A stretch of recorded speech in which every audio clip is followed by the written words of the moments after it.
because it's very different. Every place is very different, and what we saw in the area Kfar Aza is very different that we saw over here, and I'll tell you why.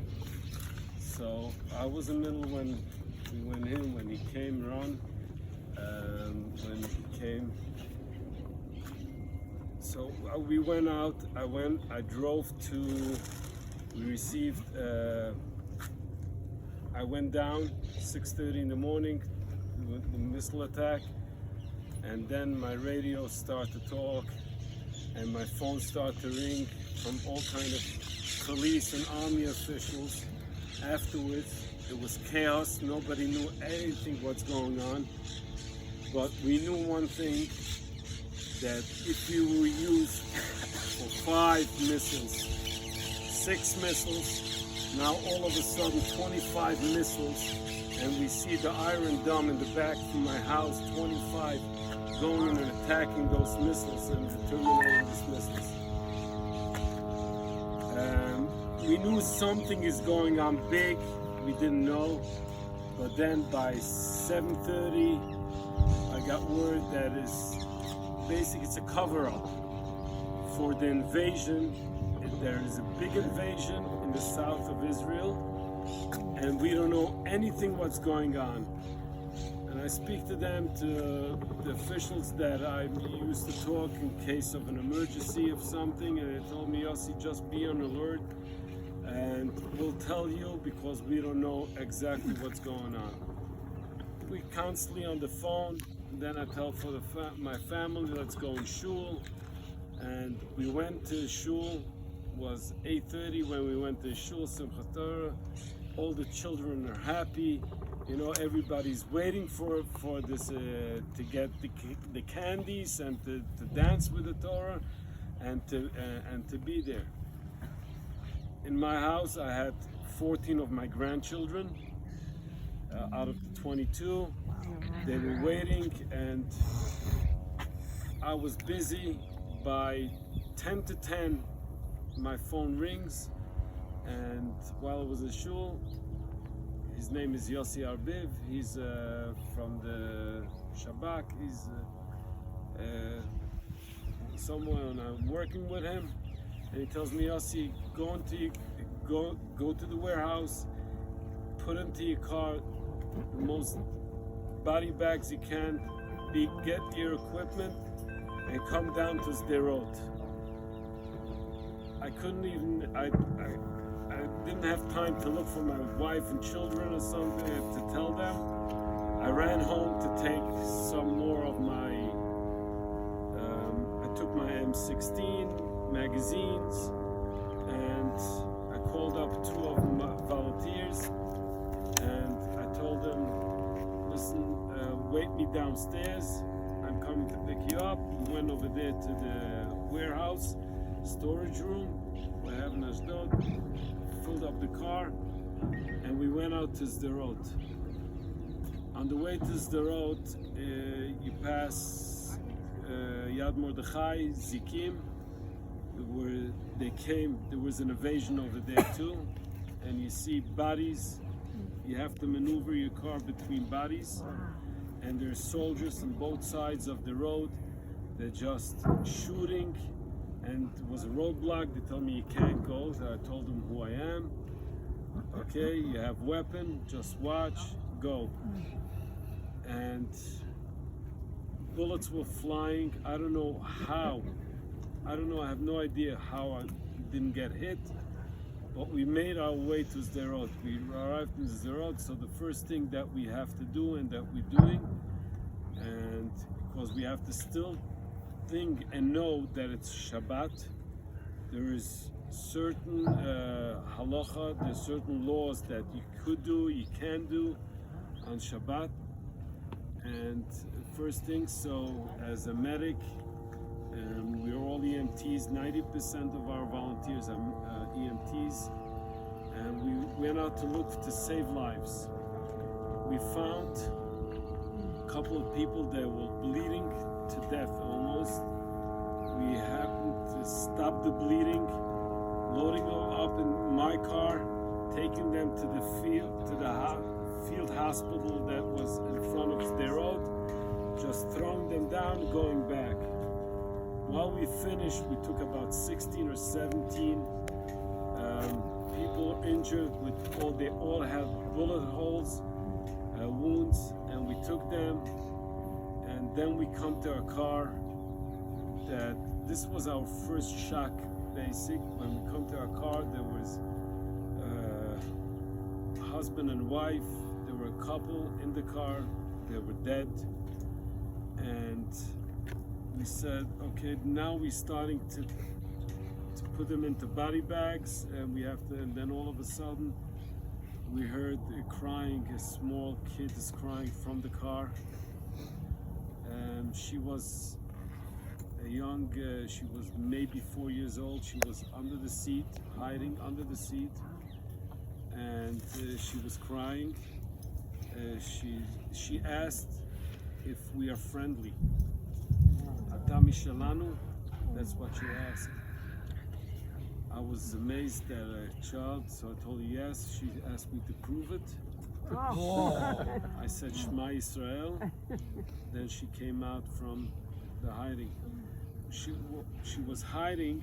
It's very difficult. It was a Hyundai Accent car that you take off the seat, and it makes it like she was sheltered. The seat was down, and she was under the seat, and we couldn't look at her. And I made sure to close her eyes. She shouldn't see her parents. I took her over I gave her over to the police, and we're in touch. Yes, she claims that I look like her father, that no match at all, but that's what she claims. And this was our first shock that we got. And when we thought that we saw everything, and then we starting with the bodies. Pack up the bodies. We saw Jews, non-Jews, everybody. Most of the bodies, they were shot in the back of the head. So we saw there was a lot of terrorists that were shot also from the police. And while we're doing that, we see the terrorists. Baruch Hashem, 3 of those I shot and I killed them. And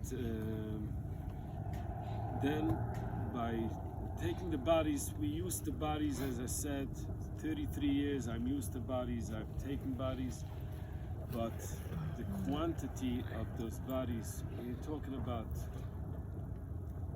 when we reached to the 50, then we said this is the last level that we saw. And now you think we're gonna put the bodies, we have to put them someplace. We can't just leave them on the street. So I located a truck that was parked, just broke the lock, and this is going to be our storage room for the truck. In the truck, it's a civilian truck, and we started to put the bodies in that truck. This by itself is a nightmare, because I never thought that I'm gonna, in my life, that I'm gonna load up trucks. I have trucks in my company. I own a company. I have trucks, my own trucks, and I know with merchandise that we're loading the trucks, but not with bodies. And that we loaded 70 bodies in a truck. That was then we couldn't get to the police station. There was hostages issue over there. The 26 terrorists were holding 10 police officers hostages. 2 of them managed to go out alive. 8 police officers were killed in that police station. And it's the first time in the history that I know that a tank comes into a city of Israel. So in Sderot, all of a sudden you see the tank coming, because they had to take down that building in order to take down the terrorists, because they had ammunition for 3 months fighting this terrorists. They had everything. If it's bombs, RPG, anti-tank missiles. You name it, they had over there. And only thing that could take them down was a tank, and the tank took them down. Now the building is demolished. There's no building over there, and they're starting to build a new building, a police station. From there, we went out to the road. The road is called the Road 34. Road 34 connects you to Road 232. That's basically this road, 232. When we go out from the kibbutz, that's the Road 232. That takes you into Gaza, to the kibbutzim. People running away, and we didn't know that the festival that was in Re'im, right on this road, people were running away while they were attacked with the cars, and they had roadblocks. They shot all the people in the car and they burned them. Some of the cars received anti-tank missiles, RPG, and grenades, and they made sure to burn the people inside, that we shouldn't be able to identify those bodies. And as we know that till now there is still 34 unidentified bodies from this October 7 attack, and 90% of them is from the festival. They were in cars and the car was burned down, so we just took all the ashes from the car, and there was a talk that those cars will be buried as bodies. We know they're dead, but because there's pictures that were in the car and they were riding there in the car, they were texting. And now a lot of people, I just want to give you some thoughts. A lot of people are asking me, what do I say to those people that were murdered in this festival when it was it was Shabbat, it was Chag.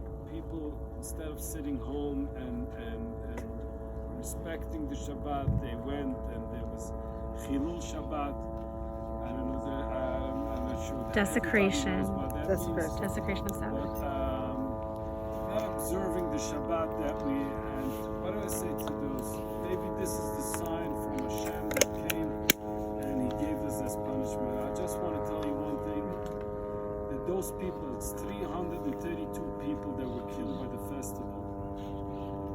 They saved tens of thousands of our brothers and sisters. We saw that. We saw the terrorists, and this is one of our horrible job that we were supposed to do, is to take the terrorists.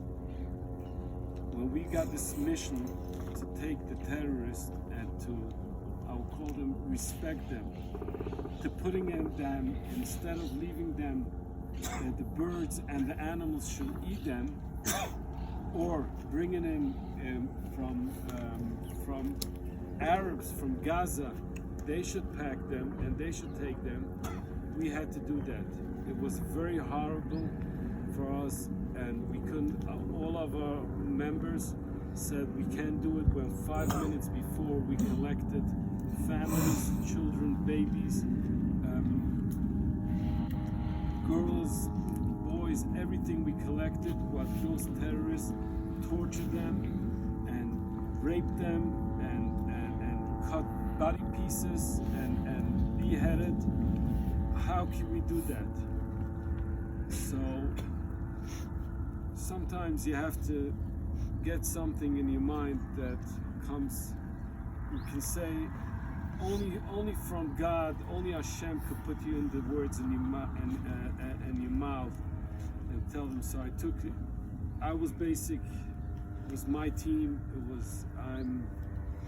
It's my region, so I'm the head of the team.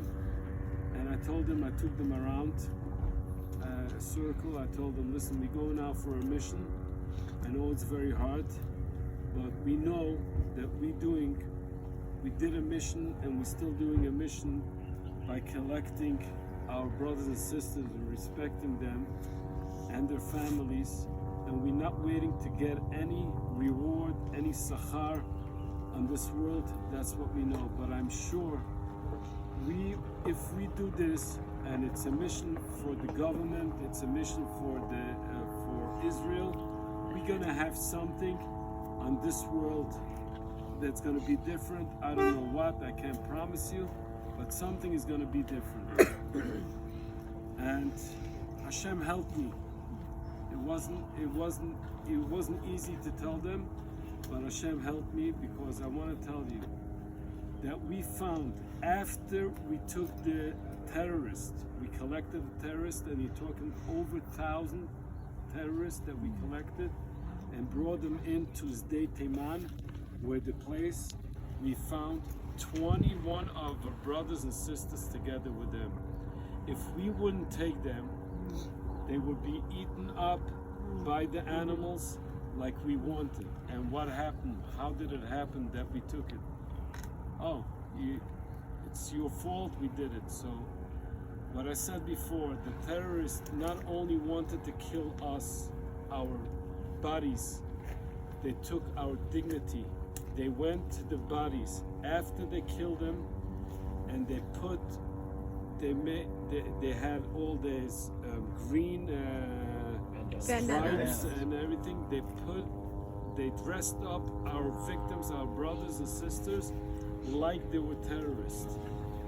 And that's one of the techniques they did. And so therefore we worked over there, and we couldn't look, and we couldn't do identification on the spot for each and every one, because we were under fire. There's missiles coming in, and we have to be in alert, as he said, 7 seconds, 10 seconds we have to be. So the first thing what we have to do is to take the bodies and put them into body bags, and coming back afterwards to handle with the blood and handle with all other body pieces. So we couldn't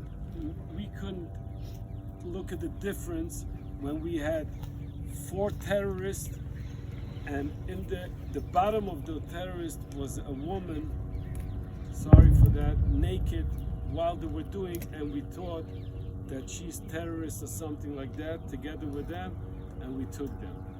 And that's only one, and there was more and more stories about people that were unfortunately ran over by a tank because they tried to kidnap it. That was in Be'eri, and it was my team and me especially that we identified.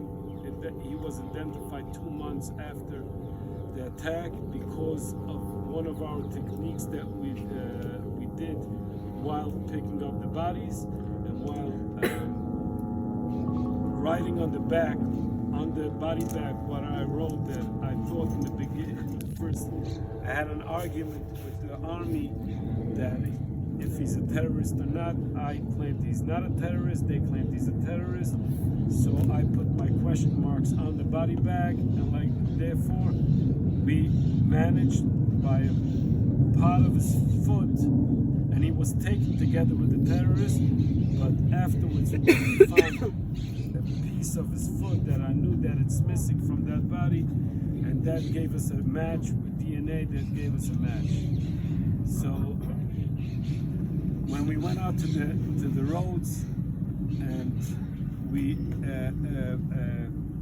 piece of road that should take usually, I would say, between 10 and 15 minutes, it took us 7 hours. We had to go and collect the bodies, the trucks going in behind, and just putting on the truck, loading up the truck with bodies, and exchanging trucks, and that took us 7 hours to get. When we stopped, not all the bodies, but whatever we could, we did it in 7 hours. Then we got to so then we said, okay, this is level 2, and let's hope this there, and then the army comes to us. Just be alert that this is only a beginning. They took us over to the festival. You were there, Benova Festival. They took us over there by the festival. we came to the festival, we saw holy bodies, we saw bodies in all kind of, but the army told us, yeah, listen, there's no way we give you to collect the bodies. Why? They gave us 3 reasons. One, there's still rockets coming in, and we have no place to protect you. So I went over to him and I told him, listen, there's the shelters. Okay, so I said, go into the shelter. I went into the shelter. The first shelter was 21 bodies in that shelter, burned. We couldn't get in. Then we had another shelter, and all of them was bodies we couldn't get in. The second reason is there's still terrorists hiding over here, and we have no way of protecting you from those terrorists because you're in open space. The third reason is that they had like intelligence, they had word that by sunrise it should be another invasion. We gave them a word, we told them, we asked them, we begged them that this is our job, this is what, like, you have your job, this is our job. We'll take it. We started to work over there by 1 o'clock, 1 a.m. By 4:20, I just want to, this is something, I don't know, whoever in this group, anytime saw a body, a deceased body or anything, but 207 bodies in 3 hours and 20 minutes.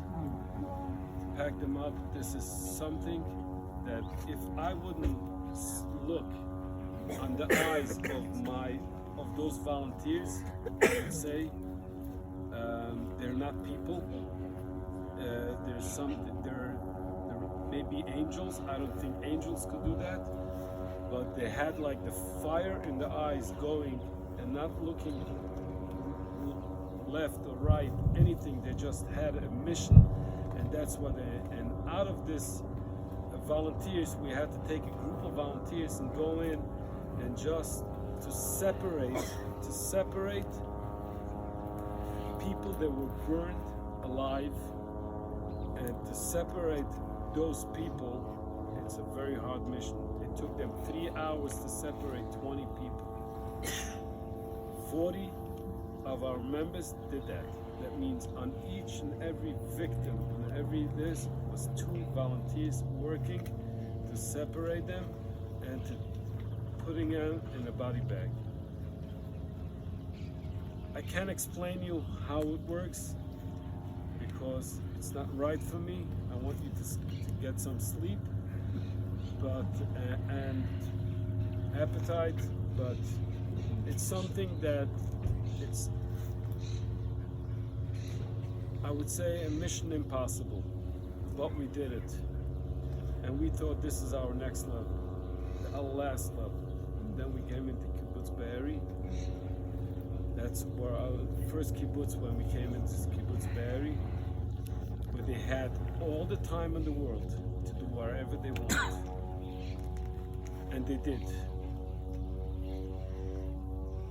One of the families that we went in, and that made us very hard to cope and to go back home and enjoy our families and to hug our children. When we came into a family house, it looked like a nice family house, and the army came out and they told us the way we work, we got a section, and on this section we knew how many houses over there. Every house received 6 volunteers that they go in and they do the job. And there was me as a commander. There was more for different sections, but let's say this section I was the commander. I had my assistant that he was with me, and we decided which group goes into which house, because we went in the first to look, and we had volunteers there only 2 years in the mission, and we have volunteers there's 10 years, so we have to know which one is more protected to go in. And when the army comes out, they went in first. there was one team of the army that went in to check if there is terrorists. The army, they search for terrorists, and that's the C on the clear. There's no terrorists. And then there's the other group that went in. They're called SAP, Siluk Ptsatsot, to remove the bombs. They were looking because we know the techniques. What they did, they left bombs. How do you call it? They trapped the bodies and themselves and more. And I'll tell you soon. So we went and they came out and they told me, Yossi, I don't think that you will be able to handle that house. I told them, listen, I saw everything in my life. What can happen? Okay, go. I just go in, I called my assistant, we went in.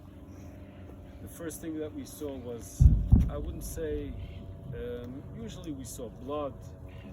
It wasn't, it was basically a lake.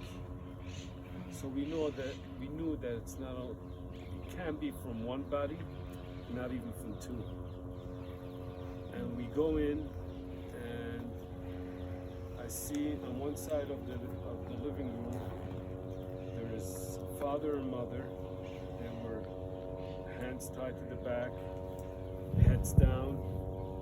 They were shot in the back, but it was, as I said, full of blood around them. So I picked them up, and then I saw the body pieces that was missing from them. They were tortured. The eye was missing. The breast was missing. The other side of the room is two children. Fingers, foot, cut. And then I said to my assistant, I'm out. We can't do it. It's impossible to do it. So he told me the same to me. So what are we gonna do now? First thing I did, I called a team of 12. In this house we need 12. We can't do it. We need a double team. I told them, I gave them like pre-alert. I told them, we have a situation over here that not sure that we will be able to handle it. And I can't do it. I need your support. You have to support me. You have to tell me that we're gonna do it. And I will not be angry if anybody of you guys will tell me that he's out. We went in, and they told me, I thought it's going to be 2, 3 of our volunteers that would tell me, you're out of it. I was shocked and amazed when all 12 of them told me.